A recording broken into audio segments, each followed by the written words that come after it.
देर रात अचानक ही पिताजी की तबीयत बिगड़ गई। आहट पाते ही उनका नालायक बेटा उनके सामने आ गया। माँ ड्राइवर बुलाने की बात कह रही थी, पर उसने सोचा अब इतनी रात को इतना जल्दी ड्राइवर कहाँ आ पाएगा। ये कहते हुए उसने सहज जिद और अपने मजबूत कंधों के सहारे बाबूजी को कार में बिठाया और तेजी से हॉस्पिटल की ओर कार भगाई। बाबूजी दर्द से कराहने के साथ ही उसे डांट भी रहे थे। धीरे चला नालायक, एक काम जो इससे ठीक से हो जाए। नालायक बोला, आप ज्यादा बातें ना करें बाबूजी, बस तेज सांसें लेते रहिए, हम हॉस्पिटल पहुंचने वाले हैं। अस्पताल पहुंचकर उन्हें डॉक्टरों की निगरानी में सौंपकर वो बाहर टहलने लगा। बचपन से आज तक अपने लिए वो नालायक ही सुनते आया था। उसने भी कहीं न कहीं अपने मन में यह स्वीकार कर लिया था कि उसका नाम ही शायद नालायक ही है। तभी तो स्कूल के समय से ही घर के लगभग सब लोग कहते थे कि नालायक फिर से फेल हो गया। नालायक को अपने यहाँ कोई चपरासी भी ना रखे, कोई बेवकूफ ही इस नालायक को अपनी बेटी देगा। शादी होने के बाद भी वक्त बेवक्त सब कहते रहते हैं कि इस बेचारी के भाग्य फूटे थे जो इस नालायक के पल्ले पड़ गए।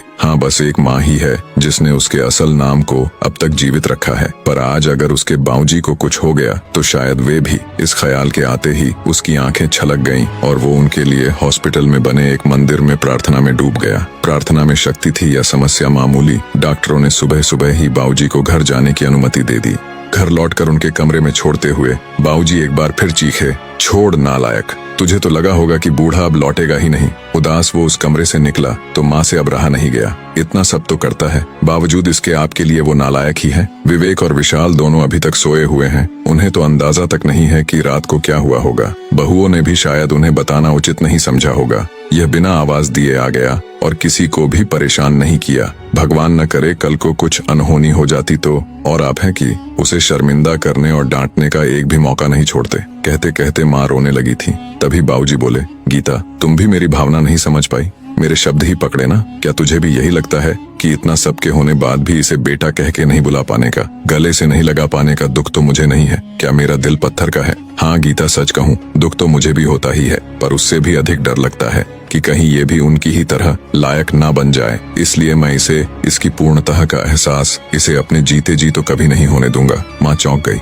ये क्या कह रहे हैं आप? हाँ गीता, यही सच है। अब तुम चाहो तो इसे मेरा स्वार्थी कह लो। कहते हुए अपनी नजरें नीची करके भावुक होकर अपने हाथ माँ की तरफ जोड़ दिए और माँ ने झट से अपनी हथेलियों में भर लिया। अरे अरे, ये आप क्या कर रहे हैं? मुझे क्यों पाप का भागी बना रहे हैं? मेरी ही गलती है, मैं आपको इतने वर्षों में भी पूरी तरह नहीं समझ पाई। और दूसरी ओर दरवाजे पर वह नालायक खड़ा खड़ा यह सारी बातचीत सुन रहा था। वो भी आंसुओं में तरबतर हो गया था। उसके मन में आया कि दौड़कर अपने बाबूजी के गले से लग जाए, पर ऐसा करते ही उसके बाबूजी झेप जाएंगे। ये सोचकर वो अपने कमरे की ओर दौड़ गया। कमरे तक पहुंचा भी नहीं था कि बाबूजी की आवाज कानों में पड़ी, अरे नालायक, वो दवाइयाँ कहाँ रख दी? गाड़ी में ही छोड़ दी क्या? कितना भी समझा दो, इससे एक काम भी ठीक से नहीं होता। नालायक झटपट आंसू पोंछते हुए गाड़ी से दवाइयाँ निकालकर बाबूजी के कमरे की तरफ दौड़ गया। वीडियो आपको पसंद आया हो तो प्लीज वीडियो को एक लाइक करके चैनल को सब्सक्राइब करना ना भूले। धन्यवाद।